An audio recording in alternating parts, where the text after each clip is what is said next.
Hey guys, so I'm going to kind of go over how I created this object, and more importantly, how I use KitOps Batch to import all these HUD decals that I bought off of ArtStation from Jonas Ronegand. So here I am. These are all the actual images that I downloaded. These are all like they're white. The purple is transparent. Keep in mind, I'm running at 2x right now, so I'll be talking kind of fast. But I open up KitOps Batch. I go into the decals. I find that particular folder, and I accept it. And then I find a template, which I'm going to use the emissive one because I want these things to glow, right? And once I've got that set up, it's just a simple matter of opening up the, toggling the system console, hitting the batch convert button, and then let's switch to the system console so we can see what's going on. It's kind of a way that we can use to show the progress of these different conversions. So the key thing here is that we are going to be able to apply a really nice material to this decal, and that's going to allow us to wrap it around corners and do all kinds of really cool things. So now we're done. Again, that was 2x speed, so it gives you an idea how fast that was. Here we are, we're looking at the folder. You can see we have blend files now. So now I'll go in and create thumbnails, and I'm going to open up a scene file that comes with KitOps Batch, and that one is called the render decals.blend, and that gives us a different kind of rendering. And all I need to do is use it the same way we would use it any other in the regular KitOps Batch scene file. If you haven't seen that, check out the tutorial on that. I did a little test render, and we like what we're seeing. And then we just basically at that point we just are going to hit the batch button again, and again we'll toggle into our system console, and we'll watch as we do this. So the point here is that we're going to create a whole KPack, one KPack. KPack, remember, is a folder, and a folder has inserts, and inserts are .blend files, and they're with each .blend file is a .ping, is a thumbnail, a 256 by 256 .ping. So we're done with that. So now I'm going to go ahead and create a new file, and let's go in and look at our KitOps objects. And what I want to do here is I'm going to try and locate the display object. I'm in the wrong KPack here, and again, keep in mind these are all folders that you're looking at. These are all folders. So let's look at a different one. There it is. That's the first one I want. That's display. So I'm going to center that display down there on the Z-axis, and then center it on the X, and then zoom up and scale it a little bit. Hit the S key for scale, and now we have our display sitting there. Now I'm going to go in, and that emissive blue I really don't want, so I'm going to actually create a material called display, and it's going to be a glossy BSDF. And once I have that done, I'm going to jack the roughness all the way down to 0. I'm going to go back and use that to replace the emissive. So now we have that, and so now we have a display that we can start to work with. Now I'm in the world view right now, and I'm just adjusting the HDRI so I can get a little bit of an angle on our reflection, and we'll talk about that a little bit later, but I've just used a couple little adjustments in there, and that's how I got the angle on that reflection.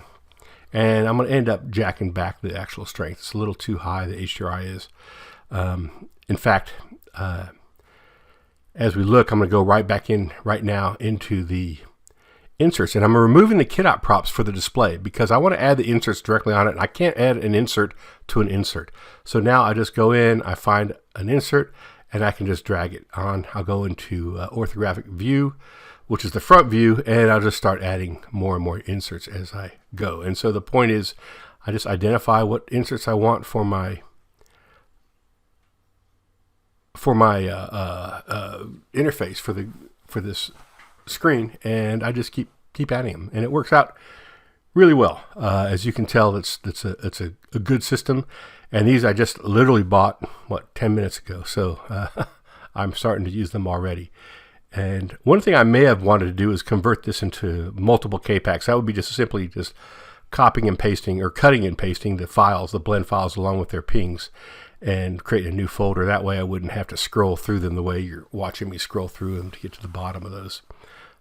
But so these are, again, just adding some, and I'm not going to be completely done, but I'm just going to try to get something that looks pretty good at the beginning, and we will just adjust that as we go. Continually kind of tweaking this. And in fact, as we watch this, you'll find that later on I even go back in and add more elements as well, and delete some of the ones that I don't think are working. And because we use the emissive decal, these are already lighting up, so that's a great thing as well. We can use different decals. When we use KitOps batch, we can use different decal settings to create these. So here we are. Now, the next thing we're going to want to do is basically colorize them. So I'll go into the objects themselves, and I'll go right down to this decal color, and I'll choose a color, and then I have to turn that color on. See right below it, there it is, the 1. So once I turn the color on, I've got it. Then I can hold my mouse over that orange area and say Control C, and that's going to copy it. I don't have to right click or anything. I just hold the mouse and Control C and copy it. And then I can just go and select each one of these, and I can just say Control V, Control V, Control V, and then don't forget to turn that color on or off. And I am also, by the way, adjusting the emission strength to 5, so make it glow a little more. I do have that blue color in the middle that I wanted to kind of stand out. It's kind of like the hero element for my GUI. So that's what's going on there. And then all of these are going to be that same orange with a strength of 5, and I'll turn the color on for each one of them. So, and I'm just about done. So this is really the first step in creating this object, is trying to create this display. And this is going to be the hero element, obviously, of the full kit bashing. As I look at this now, I'm adjusting some of the lighting to try and get it a little bit better. I back down the HDRI, and I just want to get the lighting so that it works better. And I went into that side little yellow emissive display. I'm going to get to that here in a minute. There it is. And I need to basically set that to the regular display color so that I don't have that sticking on the side of that particular element.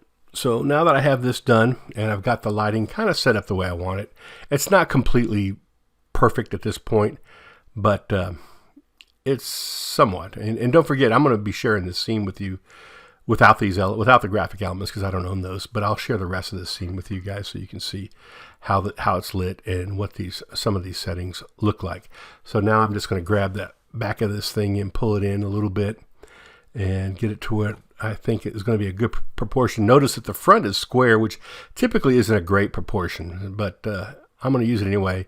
Here I am just adding a medium cutter, and I will drag it out.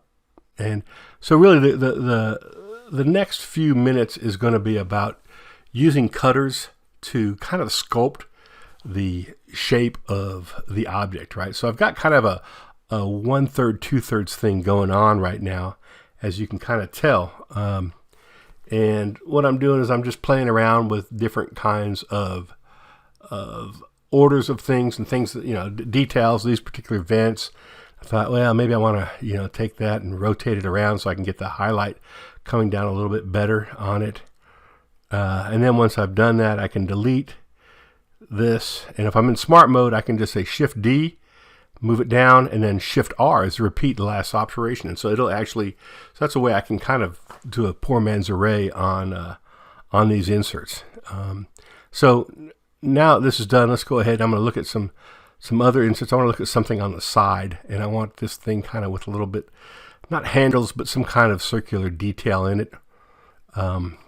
And it's not that hard to find, but once I do, you'll see as I start rotating it and placing it, I spent a lot of time tweaking it to get it so that it's going to be what I really want. And so I want it to kind of cut all the way through a bit, and I'm moving it around, and this is all part of the iterative display and iterative design quality of KitOps. One of the things I really like about KitOps is that I can continue to do this kind of thing over and over until I get something I really like, which is a little bit different than just editing meshes. Now I just mirrored it to the other side with this in smart mode. I hit X, mirrored it about the X-axis, so now I have it on both sides. So that's what that's all about. Now I'm going to, again, look at changing the actual material for this. I want to anodize material, so I'm going to use this blue anodized, except I don't want blue. I'm going to go in here and just adjust it so the saturation is a little bit less. And I think the scale of the anodization needs to change a little also, which I guess we'll get to here in a minute. And then what I want to do is I want to adjust these items so they actually run through, so we don't have any frame within a frame kind of thing going on. So they run through, and then the ones below, not liking those too much. So I'm just going to X delete those. So here's our kind of our main shape without any detail. I'd say primary detail shape is what I'm looking at here, right? And so now I'm going to go ahead and start to add some of the secondary detail shape. And again, we'll just center that and move it down. And this is kind of a nice detail. I've always liked this particular cutter, and it works well for us. And you can see that as I place it in there, I'm still getting a little bit of the frame within a frame. So if I bring it up, I'm gonna get a little different look. And then by pulling it in like this and keeping it centered, I think I have something that's actually going to work for us. So I like that.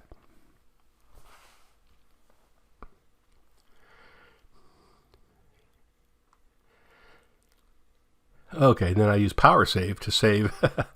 If you're not using Power Save, you should definitely get it. That's one of Bongiorno's great add-ons, and I think it's free. It does a great job of saving your files.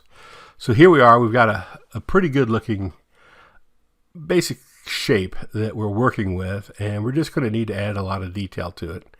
And first thing I'll do is I'm going to go in and look at some of these that come with KitOps, this mill box, and these are just screws, right? So I'm going to take that, scale it down, and then I can just say Shift-D, or I'm going to mirror it so you can see it's been mirrored on the X, and then Shift-D, I can just drag it all over the place and create details really fast this way. So, and as I position them, I can look at them and evaluate them. Hey, do I like this? Do I not like this? You know, is this too much? In this case, I've just scaled them down a little bit, made them smaller, and I'm kind of moving them all around, just playing around to see what's going to work for me. I want to be careful I don't get too crazy with it, and I think like I did there. So I'll just keep moving around a little bit, and I think then once I get to a point where I'm pretty happy, I'm going to go get this little tiny, it's a square, it's called Simple Hole. There it is. And I'm going to add that insert. And at first I was thinking I just want something kind of tiny that I can move around, much like those screws. And I realized that, well, that's going to be a little bit redundant. So once I saw that, I decided I'd try something else. So here I got that little cube in there. And what I'm going to do is I'm actually going to go into the insert itself and within edit mode, and then just copy, paste, copy, basically Shift-D duplicate and then Shift-R, Shift-R, Shift-R. So this is a way that you can actually replicate things without having to use smart mode, because you can actually replicate the cutters directly in a single object. And but I did use smart mode so I could mirror it to the other side. So I got this little kind of a repeating detail on the edges of this, which seems to work just fine.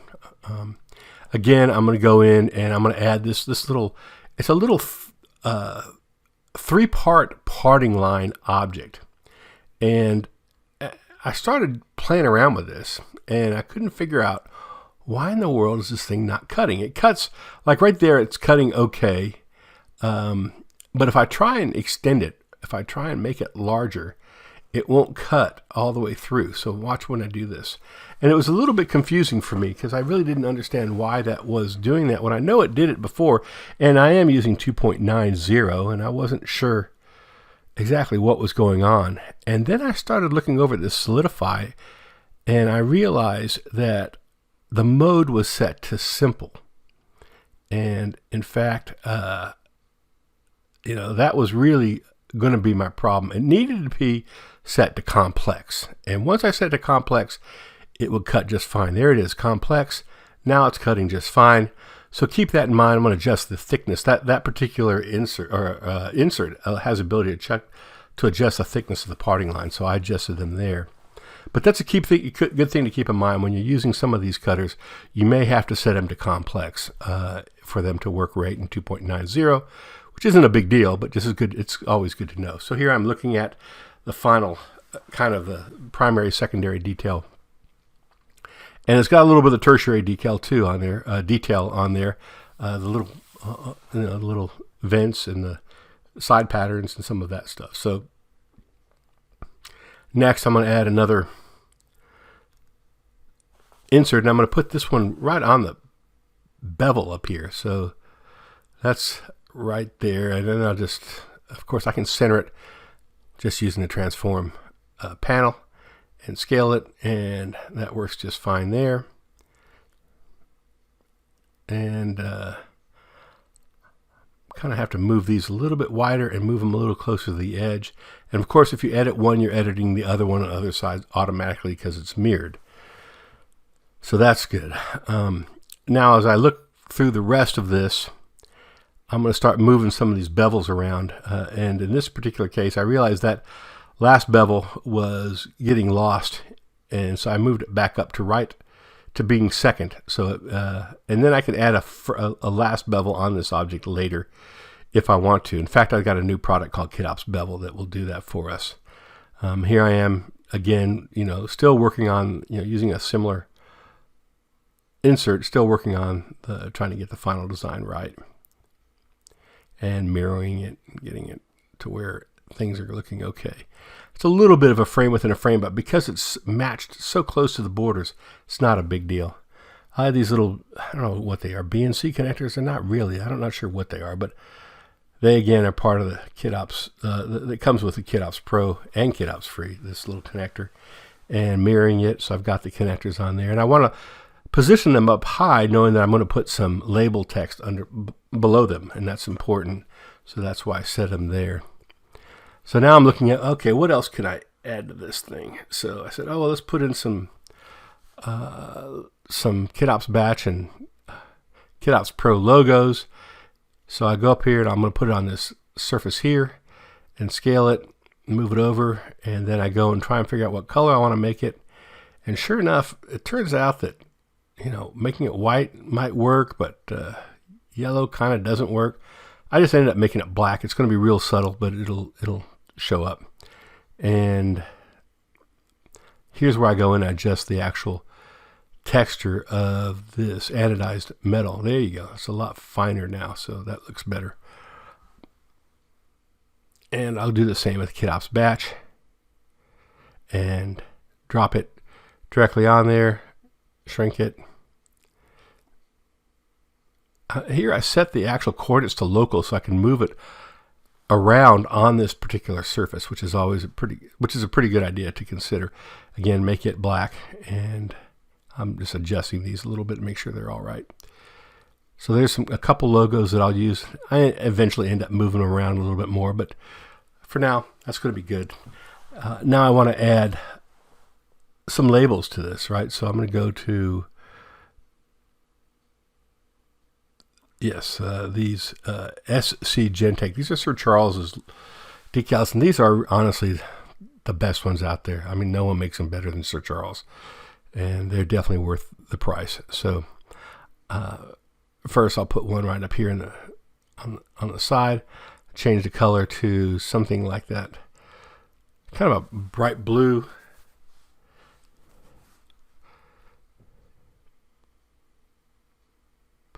And I'm going to actually, in this case, back it down a little bit. The blue's a little strong.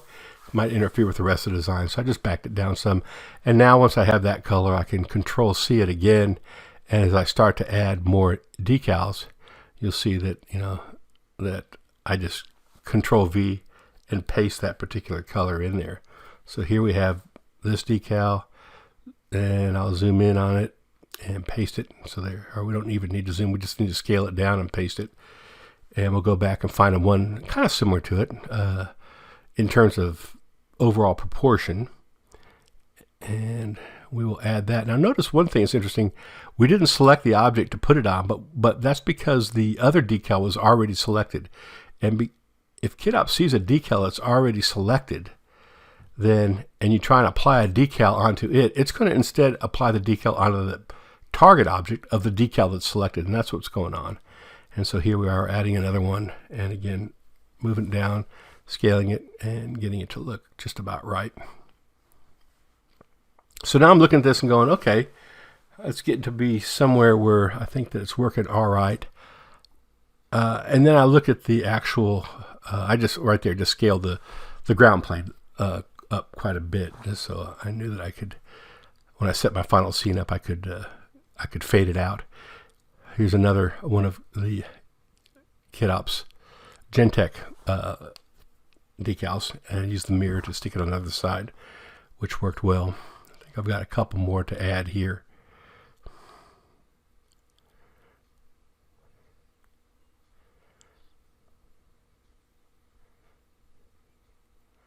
And for the most part, as we're doing this, you're seeing that I'm trying to keep these decals from being too overly strong in terms of the amount of space they're taking up, or the readability, or whether they're a primary or tertiary decal. And I think that you'll see these are secondary decal. These are mostly secondary decals. I mean, they're not. So now I go in and add a principal volume shader, and there you go. I've been able to knock out the background nicely. And then I go over to my settings for Eevee, and I'm going to turn on volumetric shadows, and I'm going to basically create this clipping plane so I can actually set the volume to start after the actual object. So I've got this thing fading out behind the object. And that's a really nice trick if you're trying to learn how to use Eevee to render models. And I think you may find out, I probably need to do a video, but a lot of people are now switching to Eevee over cycles. Not for speed, but just for the quality of being able to do these atmospherics and some other interesting effects, which we'll all talk about in a video. I'll create a video for that. So I'm looking at this display, and I realize this isn't really doing it for me. So I go back in to this Sir Charles's decals, and I start adding a few of these, and I'll just set the color of them as I'm adding them. I'll just hook up the emission shader, and oops, wrong color. Set the color over here to what it is that I've got going on there. And so I'm gonna basically try and append some of the existing HUD icons or HUD labels with some Sir Charles labels, and that's what I'm doing here, so I can get a little bit more contrast in the screen. I've got everything's about the same scale in this screen, and it just wasn't really working. So by adding some little tiny elements, it seems to help and get rid of some of the elements that are always the same scale, or making them smaller. There's a lot of different things that you can do here, but this was helping me out quite a bit by just playing around with it. Again, not to overestimate it, but the point is that iteration is the key to good design, right? So what you want to do is you want to continually iterate, and by continually iterating, you'll finally get to the point where you're looking at something, you say, yeah, that's going to be right. And it's one of the reasons why I prefer this KOPS workflow or the Nitrox 3D workflow, because it gives me the most amount of flexibility in design as I'm building things. And so you can see I'm starting to line some things up here and figure out, you can put some negative space in there, figure out how to lay this out so that it's going to actually work a little better. So